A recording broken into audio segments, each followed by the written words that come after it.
हिंदू धर्म में नवरात्रि का बहुत महत्व है। साल भर में दो गुप्त नवरात्रि, चैत्र नवरात्रि और शारदीय नवरात्रि समेत कुल 4 नवरात्रियां मनाई जाती हैं। चैत्र और शारदीय नवरात्रि के 9 दिनों में देवी भगवती के 9 अलग-अलग स्वरूपों की पूजा आराधना की जाती है। ओम नमः शिवाय। जय श्री कृष्णा। आप सभी का सनातन धर्मसार चैनल पर बहुत-बहुत स्वागत है। मित्रों, गुप्त नवरात्रि में 10 महाविद्याओं की गुप्त पूजा की जाती है, इसलिए इस नवरात्रि को गुप्त नवरात्रि के नाम से जाना जाता है। आषाढ़ और माघ महीने में आने वाली नवरात्रि को गुप्त नवरात्रि कहा जाता है। माघ महीने के गुप्त नवरात्रि की जल्द शुरुआत होने जा रही है। गुप्त नवरात्रि में विशेष कामनाओं की सिद्धि की जाती है।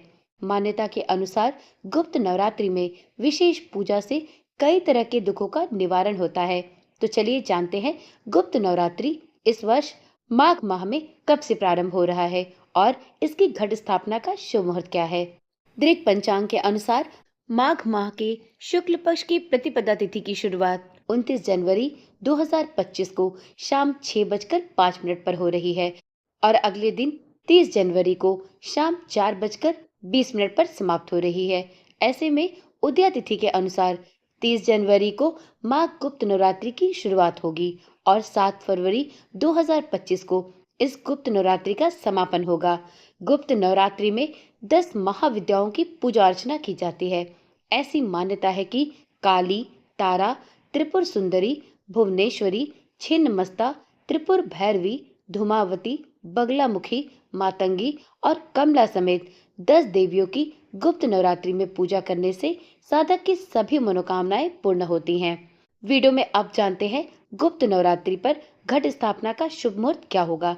तो मित्रों, नवरात्रि में प्रतिपदा तिथि में घट स्थापना के कार्य शुभ माने जाते हैं। 30 जनवरी को सुबह 9:25 से सुबह के 10:46 तक करीब 1 घंटे 21 मिनट तक आप गुप्त नवरात्रि में घट स्थापना कर सकते हैं। यह इसका सबसे शुभ मुहूर्त है और दोपहर के 12:13 से दोपहर के 12:56 तक भी घट स्थापना का अभिजीत मुहूर्त बन रहा है। तो इस प्रकार से आप 30 जनवरी को इन दोनों ही शुभ मुहूर्तों में घट स्थापना कर सकते हैं।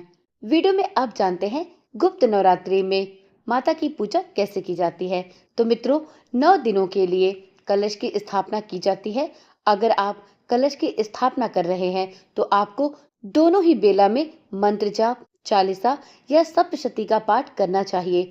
दोनों ही समय आरती करना भी अच्छा होता है। माँ को सुबह और शाम दोनों ही बेला में भोग भी लगाएं। सबसे सरल और उत्तम भोग है लौंग और बताशे का। जी हाँ, गुप्त नवरात्रि में आप माता को 9 दिन लौंग और बताशे का भोग लगा सकते हैं। माँ के लिए लाल फूल सर्वोत्तम होता है। माँ को आंख, मदार, दूब और तुलसी बिल्कुल भी न चढ़ाएं। इस बात का ध्यान रखें। पूरे 9 दिन तक आप अपना खान पान और आहार सात्विक रखें। तो ये थी जानकारी माघ माह में आने वाली गुप्त नवरात्रि की तिथि और इस दिन घट स्थापना के शुभ मुहूर्त की। आशा करती हूँ वीडियो में दी गई जानकारी आपके लिए लाभप्रद रही होगी। तो चलिए फिर मिलते हैं एक ऐसी ही रोचक और जानकारी वाली वीडियो के साथ। तब तक के लिए ओम नमः शिवाय।